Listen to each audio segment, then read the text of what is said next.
Assalamualaikum warahmatullahi wabarakatuh.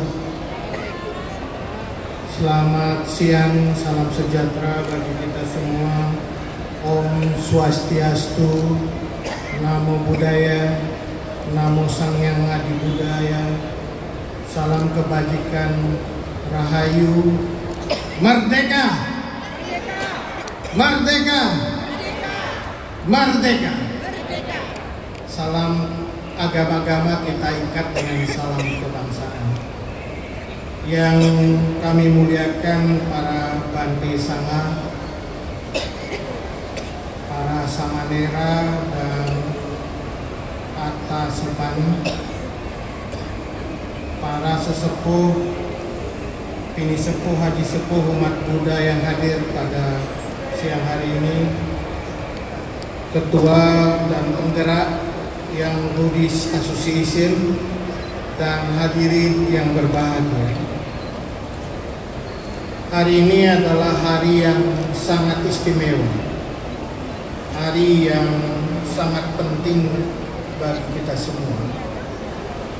Pertama, umat Buddha di seluruh dunia mempersiapkan diri untuk memperingati 3 peristiwa penting atau sering disebut dengan Trisuci Waisak. Peristiwa kelahiran Guru Agung Siddhartha Gautama, peristiwa Guru Agung mencapai pencerahan, dan peristiwa Guru Agung menuju Parinibbana. Hari ini juga hari yang istimewa bagi kita semua karena hari ini kita memperingati hari kelahiran Pancasila. 78 tahun yang lalu Bung Karno menyampaikan pidato yang bersejarah di depan sidang BPPKI yang kemudian hari ini kita peringati sebagai hari lahirnya Pancasila. Bapak Ibu Saudara yang saya hormati, apa yang menjadi persamaan dua peristiwa yang kita kenal hari ini sebagai peristiwa kelahiran Pancasila dan juga Trisuci Waisak. Karena dua peristiwa itu mengandung pada pesan pada kita semua tentang jalan tengah. Pada Dhammapada 274, Guru Agung menyampaikan, Esopa mangko natana dasa nasa wisudia etami tunhe pati pajata marasetan pamohana, yang artinya inilah satu-satunya jalan, tidak ada jalan lain yang dapat membawa kita pada kemurnian pandangan. Ikutilah jalan itu yang dapat mengalihkan atau menyingkirkan mara penggoda. Jalan tengah adalah jawaban yang membuka batin, yang menimbulkan pengetahuan, yang membawa ketentraman hidup dan keharmonisan. Menghindari dua titik ekstrim, tidak melakukan kegiatan-kegiatan yang tidak berfaedah, yaitu ekstrim keduniawian yang hidup untuk bersenang-senang, dengan ekstrim keagamaan yang menjauhkan diri dari keduniawian dengan cara ekstrim, pergi ke hutan dengan hidup menyiksa diri. Inilah cara pandang moderasi yang luar biasa diwarisi oleh Guru Agung Buddha Gautama, Majjhima Patipada atau Madhyama Pratipada, jalan tengah. Pada saat yang bersamaan, Bapak Ibu Saudara, kita juga bersyukur memiliki Pancasila yang juga sesungguhnya adalah ideologi jalan tengah yang digali dari bumi Nusantara, yang digali dari mutiara-mutiara terpendam di bumi Indonesia. Jalan tengah dari semua ideologi yang berbeda yang kemudian disatukan dalam Pancasila. ada ide-ide tentang ketuhanan, ada ide-ide tentang kemanusiaan atau humanisme, ada ide-ide tentang nasionalisme, ada ide-ide tentang demokrasi, ada ide-ide tentang sosialisme dan keadilan sosial. Inilah yang kemudian disebut sebagai jalan tengah di antara ekstrem kanan dan ekstrem kiri. Semua diikat dalam Pancasila. Menjadi titik temu pertemuan di antara berbagai paham, berbagai aliran, dan juga berbagai ideologi. Menjadi titik tengah antara konsepsi negara agama dengan konsepsi negara sekuler. Semuanya bersatu, bertemu di dalam Pancasila. Bante dalam kasanah budaya Jawa itu kita sebut sebagai nyamudra, menjadi segoro, menjadi samudra. Karena semua aliran air dari berbagai penjuru tanah air itu suatu saat akan jatuh dan berakhir di laut. Itulah sifat yang utama dari agama-agama, termasuk juga yang diwarisi dari Guru Agung Siddhartha Gautama. Beliau adalah nyamudra, bisa menjadi segoro, menjadi laut, tempat bertemunya berbagai macam paham, berbagai macam aliran, dan berbagai macam perbedaan yang kita miliki. Bapak Ibu Saudara yang saya hormati, Pancasila mengayomi keberagaman untuk ketunggal-ikaan. Kita beruntung berada di sebuah daerah yang namanya Jawa Timur, Jawi Wetan. Ini adalah sebuah daerah yang bersejarah karena melahirkan banyak gagasan-gagasan besar, melahirkan banyak sekali pemikiran-pemikiran besar. Kalau Bapak Ibu sekalian melihat dari mana Bung Karno mendapatkan kata Pancasila, beliau berkonsultasi dengan seorang ahli bahasa yang menurut kami itu I Gusti Bagus Supriyo. Beliau berkonsultasi apa nama yang tepat bagi 5 dasar dari yang diberikan oleh Bung Karno itu. Akhirnya I Gusti Bagus Supriyo menyebutkannya sebagai Pancasila. Tetapi kalau kata Pancasila kita telusuri lagi, itu sebenarnya ada di dalam kitab Sutasoma dengan muncul istilah dengan Pancasila Krama. Tentu ini hal yang berbeda dengan apa yang dimaksud dengan Pancasila rumusan Bung Karno, tetapi kata Pancasila Krama itu ada di dalam sejarah dan dalam kakawin Sutasoma itu disampaikan.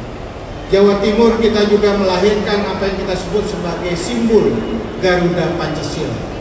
Karena ketika Muhammad Yamin yang kemudian mengusulkan dari sebuah simbol yang ada di Candi Kidal yang menceritakan tentang perjuangan Garuda, burung Garuda yang membebaskan ibunya Dewi Winata dari perbudakan.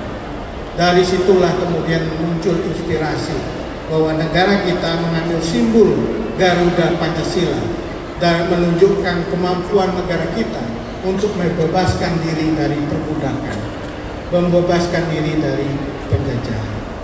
Bhinneka Tunggal Ika Tanhana Dharma Mangrua juga muncul dari semboyan yang ada dalam simbol negara kita. Itu diambil dari kitab Sutasoma yang ditulis oleh Putat Kulal, yang juga lahir dari peradaban bumi Jawi Wetan ini. Di dalam Pupuh 139 bait 5 disebutkan ruwene kedatu imus burdo wiswa bineki rakworing apan parawan nosen makan yang jina tua kelawan siwa tua tunggal bineka tunggal ika tanhana dharma mangrua. Intinya adalah meskipun Buddha dan Siwa yang sekarang kita sebut Hindu berbeda-beda, tetapi dapat dikenali sebab kebenaran Buddha dan Siwa adalah tunggal. Berbeda-beda tapi satu jua, tidak ada kebenaran yang dua. Jadi ini luar biasa sekali yang menjadi warisan historis dari para leluhur kita, yang menjadi bagian dari pemikiran besar yang lahir dari para maharesi, para empu di zaman itu untuk memberikan dasar bagi Indonesia merdeka. Dan jangan lupa juga bendera merah putih juga dilahirkan dari panji-panji kebesaran merah putih yang ada di masa Majapahit. Jadi Jawa Timur ini luar biasa sekali menyumbangkan yang sangat istimewa kepada Indonesia. Dan terakhir Bapak Ibu Saudara yang saya hormati, saya mengucapkan selamat kepada adik-adik yang Buddhist Association atas inisiatif yang luar biasa ini. Semoga pesan-pesan Dhamma dari Sang Guru Agung bisa menyebar ke seluruh penjuru tanah air. Dan kita tadi belajar dari Biku Bante Jayamedo mengenai filosofi bambu. Ini luar biasa Bante. Bambu itu adalah tumbuhan yang mengakar kuat, menjulang tinggi. Mengakar kuat karena dia mempunyai akar yang satu sama lainnya saling terikat, bersatu, sehingga kalau kita ingin memotong bambu tidak mampu kita sampai membongkar akarnya karena sudah sangat. Itu menunjukkan bahwa kita sebagai bangsa itu harus punya akar yang kuat, saling bersatu. Tetapi jangan lupa akar bambu itu adalah penyimpan air yang paling besar, paling utama. Sehingga di mana tempat-tempat air itu berada, disitulah banyak kita jumpai pohon bambu. Jadi kalau Bapak Ibu sekalian untuk konservasi alam, sangat penting kita menanam kembali bambu. Karena di dalam bambu itu bukan hanya bermanfaat bagi kehidupan kita, tetapi juga sangat penting untuk menjaga air kita. Karena bumi ini dalam cuaca yang ekstrim dengan pemanasan global sekarang ini, kita punya masalah dengan krisis air. Kita akan mengalami kekeringan yang lebih panjang. Oleh karena itu kita harus mulai memikirkan bagaimana cara kita untuk menjaga air. Dan jangan lupa bambu itu selain berguna dan bermanfaat bagi kehidupan, juga menjulang tinggi dan bisa fleksibel menghadapi situasi apapun. Ketika tekanan badai, angin ribut, bambu secara fleksibel bisa menghadapi situasi itu, tidak roboh, tidak runtuh, bahkan tidak tercerabut dari akar. Saya kira itu adalah hal yang sangat penting yang kita bisa pelajari dari bambu. Dan kita juga belajar tadi dari musik. Bapak Ibu Saudara tentu kalau sempat main ke Borobudur, kalau sempat main ke Prambanan, Bapak Ibu Saudara akan melihat di relief Candi Borobudur itu berbagai jenis alat-alat musik. Bahkan di Prambanan itu ada satu tarian yang juga muncul di relief Candi Prambanan, namanya Siwa Tandaka. Mengapa leluhur kita itu menitipkan pesan di Candi Borobudur melalui relief-relief jenis-jenis alat musik? Karena menurut saya itu bukan semata-mata menunjukkan leluhur kita itu sangat menyukai seni budaya, tetapi belajar dari alat-alat musik.